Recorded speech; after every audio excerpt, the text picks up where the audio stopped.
Bonjour à toutes et à tous. Aujourd'hui, on va explorer ensemble une image assez forte, celle des colonnes.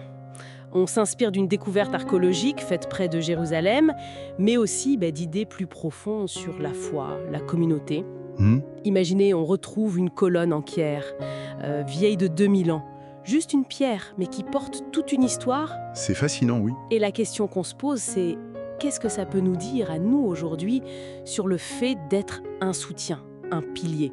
C'est un peu ça, notre exploration du jour. Une belle image à creuser, en effet. Alors cette colonne, découverte il y a quelques années, elle a quelque chose de spécial, une inscription en hébreu. Ah oui, Ici, et c'est émouvant, Ananias, fils de Dodalos de Jérusalem.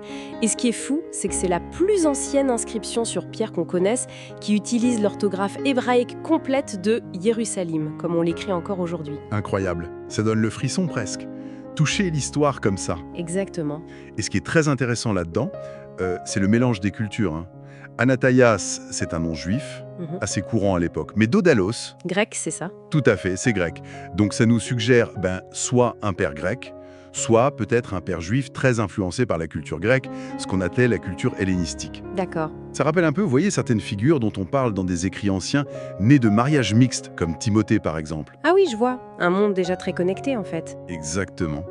Et à cette époque, gréco-romaine, c'était assez courant, vous savez, que des donateurs, des gens qui finançaient des constructions, surtout pour des bâtiments publics ou religieux, eh bien, ils fassent graver leur nom sur une colonne, par exemple. C'était une manière de laisser une trace de leur générosité, d'être reconnus. Une sorte de signature pérenne, quoi. C'est ça, pour marquer leur contribution dans la durée. Et c'est là que ça devient vraiment parlant pour nous, je trouve. Cette colonne physique, ce geste d'Ananias, gravé dans la pierre. Ça nous ouvre une porte vers quelque chose de plus symbolique, non? Complètement. Comment on passe de la pierre à l'idée? Voilà. Comment ce geste résonne avec l'idée d'être soi-même une colonne? Eh bien, justement, il y a un passage très connu dans les écrits de Paul où il décrit la communauté des croyants, l'Église, comme étant, je cite un peu de mémoire, la colonne et le fondement de la vérité. C'est puissant comme image. Oui, très fort. La communauté elle-même est vue comme un pilier essentiel qui soutient la vérité. Alors on peut imaginer que voir une inscription comme celle d'Ananias sur une vraie colonne, ça pouvait rappeler aux gens l'importance de leur propre rôle, de leur soutien actif à cet édifice spirituel collectif. Donc Ananias, par son don matériel, participait à la construction physique, mais son geste fait écho à cette idée de soutien spirituel, de pilier de la communauté. On peut le voir comme ça, oui. Tout à fait. C'est un bon moment, peut-être. Je fais une petite parenthèse, si vous permettez. J'ai besoin de demander votre aide pour partager ce genre de discussion. Voilà, laissez un j'aime si ça vous parle, et puis vous abonner pour ne pas manquer les prochaines explorations. Et pourquoi pas laisser un petit mot de positivité dans les commentaires, ça fait toujours du bien. Voilà, fin de la parenthèse. C'est important de soutenir ce qui nous nourrit. Et pour revenir à notre colonne, cette idée de colonne comme symbole de force, de permanence, elle va encore plus loin. Ah oui. Oui. Dans le livre de l'Apocalypse, il y a une promesse assez incroyable. Il est dit qu'à celui qui reste fidèle, qui persévère, Dieu fera de lui une colonne dans le sanctuaire de mon Dieu. Une colonne dans le sanctuaire. C'est une image très forte. C'est immense.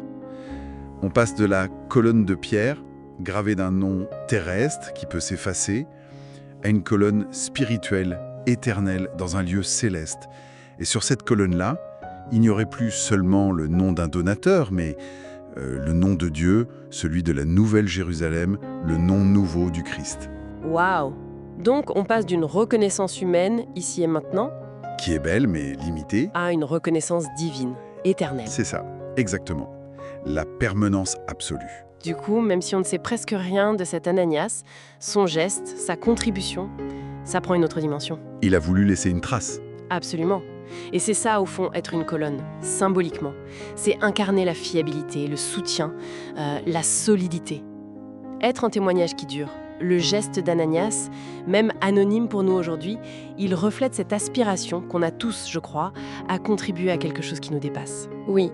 À laisser une empreinte qui a du sens, à avoir son nom inscrit quelque part, dans une histoire plus grande. Alors, la question c'est, et comment on transpose ça pour nous, aujourd'hui, qu'est-ce que ça veut dire concrètement, être une colonne dans nos vies?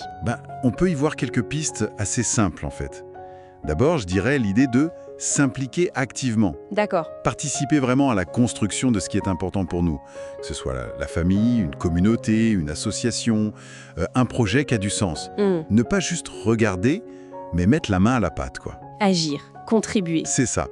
Ensuite, une deuxième piste, ce serait de chercher à être un soutien fiable pour les autres.